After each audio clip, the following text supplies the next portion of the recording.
Leader, over in the UK, the COVID-19 inquiry is getting down to brass tacks, examining the political decisions-making of Boris Johnson's government during the pandemic and scrutinising the actions taken in combating the virus.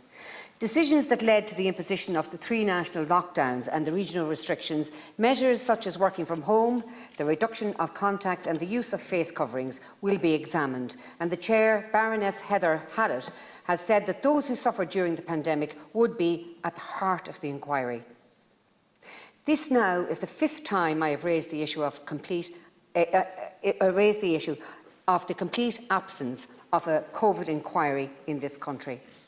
The first time was 16 months ago, when, in my naivety, I took it for granted that such sweeping interventions into public life would be subject of some critical appraisal in hindsight. More fool me to expect that the Chief Medical Officer and NPHET and the Government Cabinet, who handed over the reins of the country to them, would ever deign to admit that there were any mistakes to learn from. The writing really was on the wall when the Government wound down its one and only COVID committee, competently chaired by Deputy McNamara on the 8th of October 2020, smack bang in the middle of the pandemic. The role of the committee was to consider and take evidence on the state's response to the COVID-19 pandemic.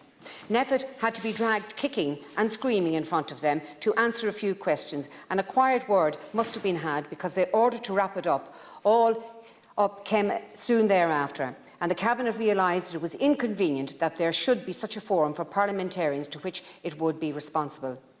Vaccinations were pushed on to children when the data in doing so was inconclusive.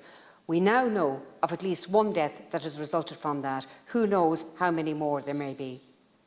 And now we're on to the next thing, and I'm sure it is the desire of the Government that we'll all just let bygones be bygones and sweep it under the carpet and not talk about it, and that in years to come, when we talk of COVID, there will be no lessons learned, no recognition of mistakes made or accountability for such.